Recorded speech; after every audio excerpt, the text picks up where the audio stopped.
Gilmore Interior Design is a full-service interior design studio. Based in Sydney, their multi-award-winning studio is built on creativity, collaboration and exceptional service. To find out more, go to www.gilmoreid.com.au. Well, hi everyone, it's Ali Abel here, and I'm so excited to be bringing the very first episode of Retire Talk to you today. I'm thrilled to have joined me the beautiful Jodie Prosser. Well, many of you would know Jodie in her role as the Director of Leadership and Learning at DCM, but there is so much more to this incredible lady to uncover. She has an incredibly rich history within the industry and is doing remarkable things. Jo, welcome, and thank you so much for being brave enough to be the very first. Oh, it's my pleasure. You know me, I'll nerd out on Village Talk anytime. Look, I was only thinking the other day, we've probably been working quite closely together for the last 18 months or so, yet we still have not ever met face-to-face. I can't believe it, and I miss that opportunity, I have to tell you, because I'm such a tactile person, but I love how our relationship has grown without that need as well. Well, I think it's true testament to personal branding and online presence and, various different things as well, which I know you're very big on and done very well in that space. But look, I just wanted to start off by talking a little bit about your passion for the retirement living and aged care sector. And I know we were talking the other day and you were telling me a little bit about that rich history that you've got. I think it all began when you were about 10. Do you mind just sharing a little bit about your beginnings and how you got to where you are now? Yeah, well, I guess I was destined for this sector. So from the age of 10, my family owned and operated a nursing home, as they were called back in those days, and we lived in the house on the nursing home site. So I'd go to school and come home to the nursing home, and it was a joke amongst the nurses that if anyone went wandering, they'd take me to bring them back because the residents all loved to, hold my hand and take me for a walk. So, people and community living has always been in my blood. I guess from there, Mum and Dad sold the nursing home as the regulations started to get a bit heavier in the 80s, and Mum moved into retirement villages and Dad moved into pubs. So clearly I was too young to be in the pub with Dad. So I spent many school holidays in retirement villages and opening days, helping sales assistants, being the waiter at the Christmas function, and you name it. I think I did it in villages with Mum in my younger days. And then I was very blessed to be able to start a career with my mum in her business Village Care, where we built our portfolio to having 40 villages under management across Australia with 6,000 residents and 180 staff. And my role in that business was to look after the people and the processes, so both our staff and also our residents, look at making sure we had the right processes and policies that would support both of them. So I guess then we sold Village Care in 2008, and my husband and I, having had, 15 years working in the sector with Mum, have been consultants ever since, and Mark still is consulting. And I've now been able to fulfil, I guess, my passion on being able to be part of the DCMI team and lead professional development for village managers, because one of the lessons I certainly learnt in our business is the village manager can make or break a very happy village. So true, without question. Now, look, for some of us out there that don't know who your mum was, tell us a little bit about Mum. Yeah, so Mum's Loretta Byers. She was, when I came into the industry, they used to refer to her as the doyenne of the industry. But she was, I guess, her career at, a very early age, she was MD of Australia's largest retirement village operator in the country. I think we were reflecting the other day, she was about 46 or 47 at the time. And she was instrumental in creating the acts in every state. So 1987, 89, many of the acts commenced. And so she was instrumental in working our way as a sector from having trustee-based governance through to legislative governance. She was also one of the key founding members of the RVA and president for many, many years, too many that I can count. So she had a deep history in the sector. And, you know, if anyone that knows Mum, she's still around volunteering her time from time to time. She's really believed in the people part of our business. Well, there's no question that the sector's definitely in your family blood. But what would you say would be the thing that your mum really taught you about the industry that you've kind of taken into your role now? Listen would be one of the key things, is to spend more time listening than you do talking. She also taught me the importance of having a service mentality. It doesn't matter my title or my role, but making sure that I was very aware to serve the community that I was representing. And collaboration, kindness, we're all one team. Like, there were so many things she taught me, but certainly collaboration and that service mentality and always be listening were definitely something I still live by today. Great things to take on. And I know we're having a bit of a laugh the other day, just sharing some photos of our mums and talking about how proud we were. My mum's 74 and still working full time. And I just think it's great, the things that we've been able to, you know, take from them as an example, which has been great. What are you working on at the moment, Jo?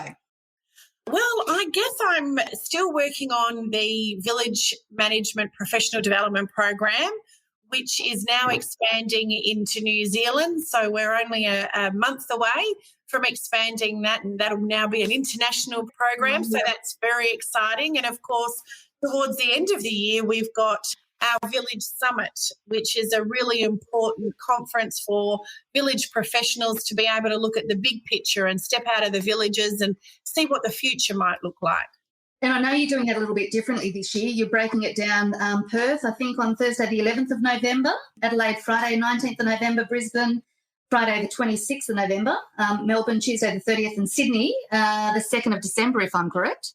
Yeah, you are correct. We are. We started this conference just in Sydney, but following my passion and having the support of Chris Baines, I really wanted to take it out to the states. And so we're really lucky now that the summit will be held in every state, and we're encouraging CEOs and executive directors to come along with their team as a sign of respect for the great work that they do.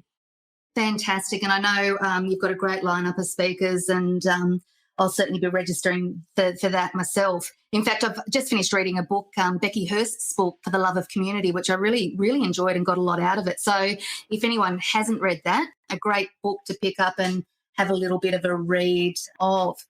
Now, one of the things that you and I are very aligned with, and we've, again, spoken about it quite a bit, is about our values, our personal values. And I know just from reading some of your information is that yours are excellence, creativity, collaboration, purpose and passion, which I absolutely love. Tell me a little bit about how they came to be and what they mean to you.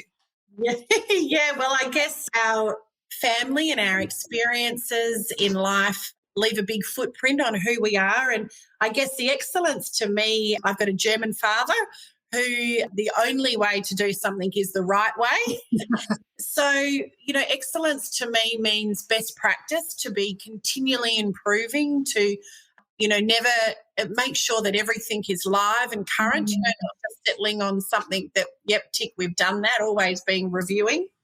Creativity, I guess, comes from my mum and her amazing ability, and I'm very grateful to have this skill learnt or modelled by her, was to always be solutions focused. There's a solution to everything. There's a win-win for everyone, even if it's just how the other person feels about the outcome. So, you know, that creativity isn't just always about looking at bigger, better, brighter, but it's always looking about the solution for everyone. Anyone who knows me knows collaboration is me. I want to do it with you. And together, you know, that's just who I am as a person. I love people. You know, it won't surprise you that I've been on the P&F at school, and I'm the treasurer at the Tennis Association here locally, and I live in a small country town, because people are really important to me, and doing things together, I think, is one of the greatest gifts, no matter your age, and certainly something I've learned from residents. Absolutely. I guess you're pretty blessed at the moment with the current lockdown. I think South Australia You don't have any restrictions at the moment, do you? That's right. The worst that we've got at the moment is having to wear our masks. So feeling very grateful and certainly have our colleagues in our minds of the changing environment that we're living in and, understand that villages around the country are certainly in very different situations. So I am grateful for that.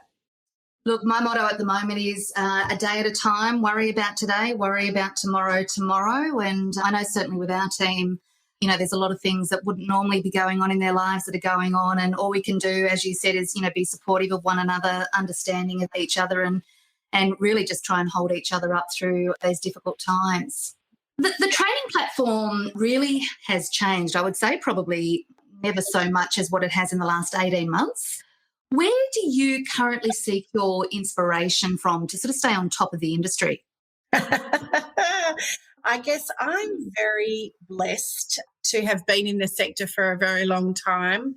But one of the other things Mum passed down to me was the importance of maintaining a great peer network. I seek inspiration from my peers, but I also spend a lot of time looking outside of our sector and seeing what's happening in community outside of our sector. So, community development councils, I often say that, retirement villages are just a little council area and they've got so many familiar things that a council has to do to operate, a village has to do to operate. So anyone who knows me well knows that 24/7 I'm thinking about villages, how we can make them better and how we can help our people and how we can make them the accommodation solution of choice. So I guess I read a lot, I listen a lot, I seek out specialists. If there's someone said something that's of interest to me, I'll often DM them a message and say, I'd love to talk to you more about that. So I guess I'm always looking for inspiration. Love that. Amen, sister. I guess one of the common myths in our industry is that we're the poor cousin to the real estate industry. And it's changing. Like I'm starting to see that change rapidly. What are some of your thoughts around that? Yeah, so it's interesting, often been referred to as the poor cousin, whether we're of the real estate industry or whether we're of organisations that have aged care. But I have seen a shift that retirement is seeking its own persona, and I think our industry associations have been doing a great amount of work to establish us as our own sector, as well as many operators are really, forging ahead, quite serious businesses in this space. To me, it's like seeing a full circle. So when I came into the sector, the superannuation funds owned a lot of villages and had other people operate them. We're seeing that happen again. Their investment back in the sector is happening again. So I think we certainly are seeing that we're a serious property play. I think the people interested in us are seeing and are very interested in the recurring income that is produced out of retirement villages too.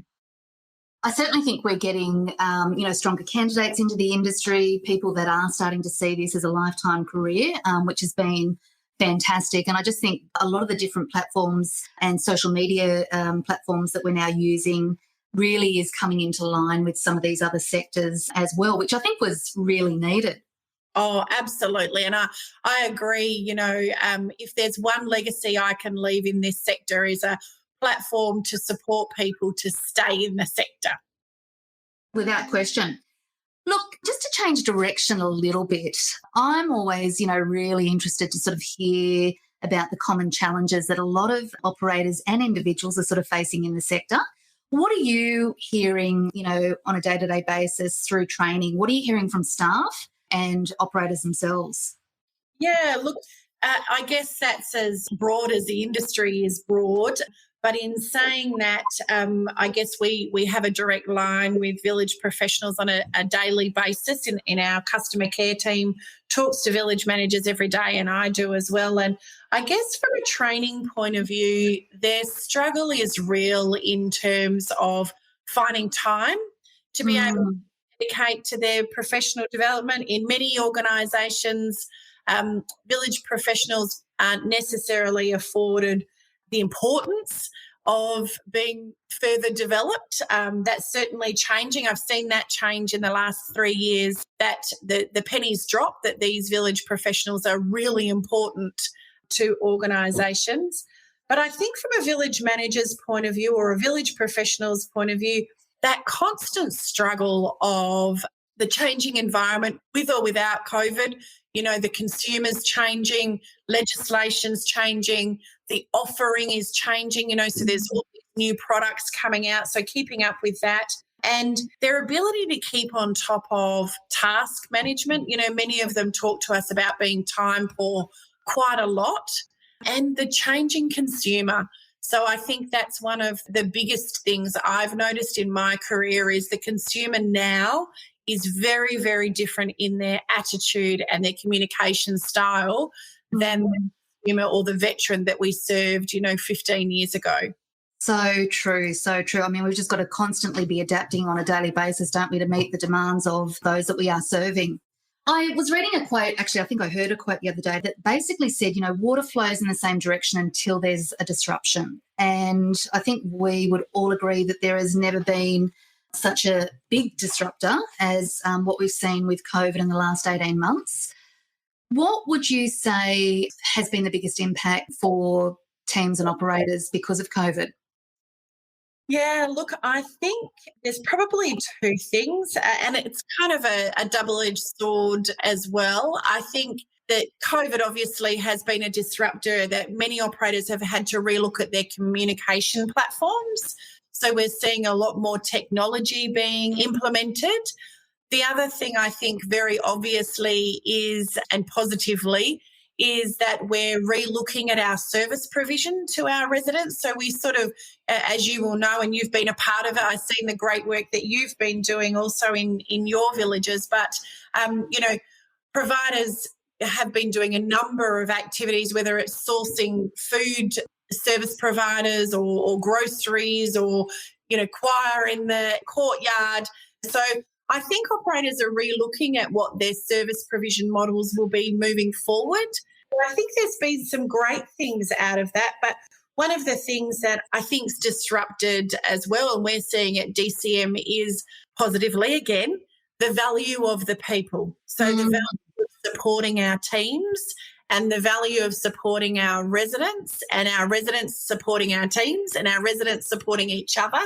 I love that the sector has really, this one event has started back the collaboration that we might have had in the family operated days. I'm seeing a lot more of that now between operators, between village managers, between residents and village managers. It's really nice to see that collaboration has also increased. Oh, look, I totally agree with you. And I think, again, looking just even at our team, the other night we all got together for a Zoom, like a gin tasting Zoom, and next week we're doing trivia via Zoom as a team. So certainly outside of the day-to-day work, we've looked at other ways of, reconnecting as a team.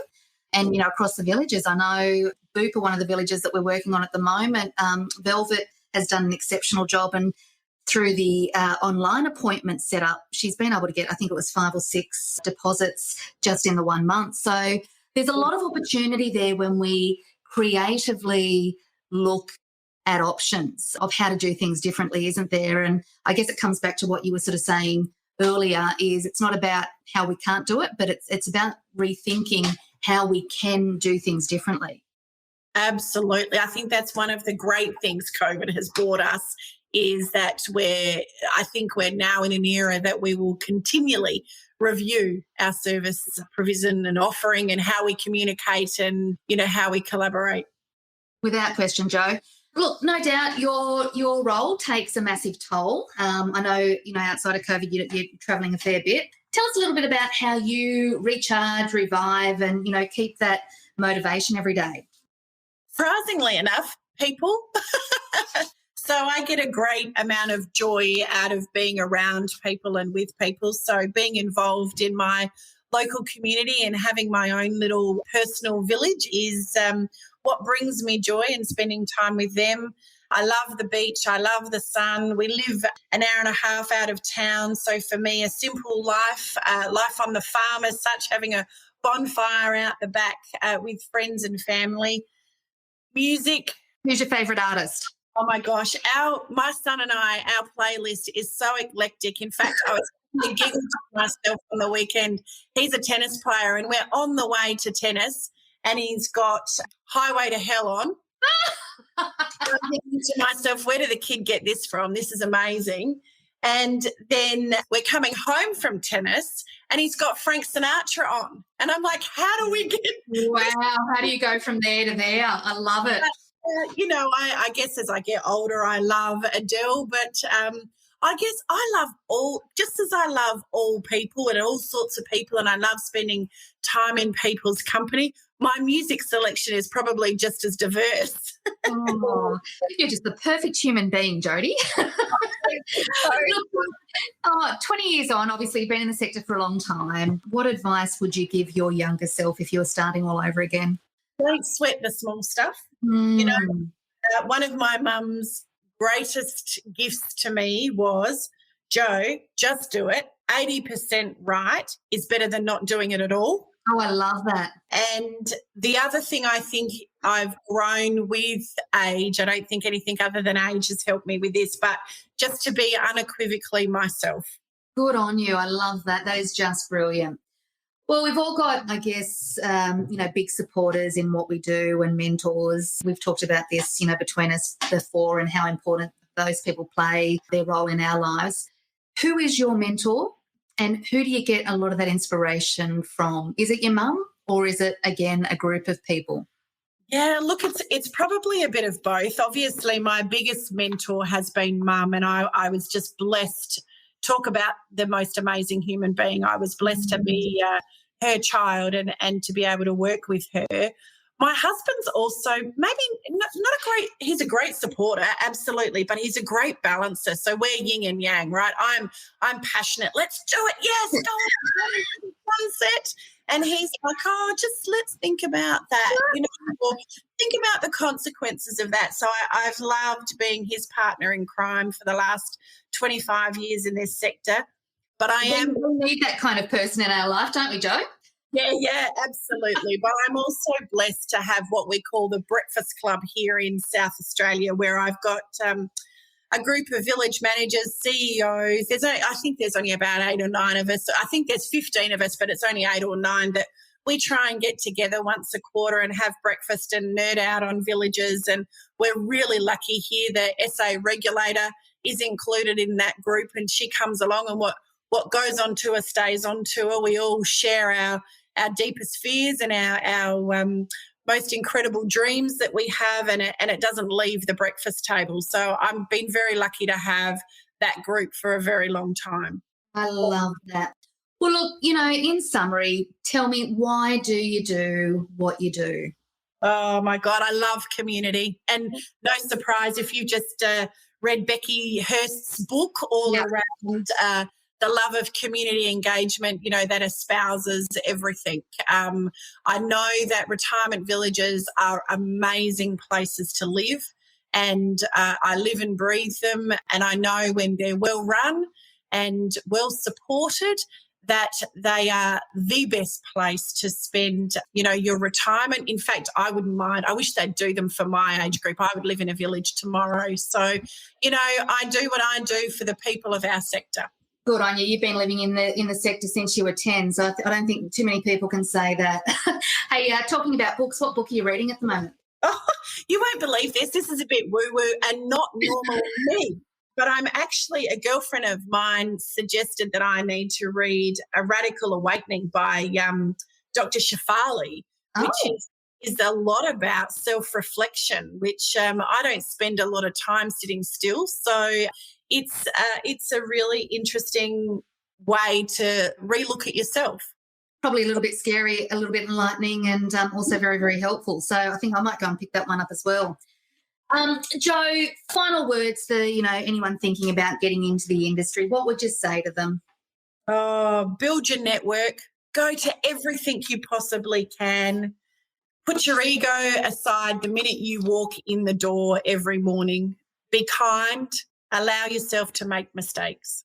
Oh, I love that. I love your heart for this industry and for people just really shines through. And I am just so thankful that you play such a vital and important part in the sector. And, I just want to say thank you so much for joining me today. If anyone would like to reach out and connect with you online, how can they reach out, Jo?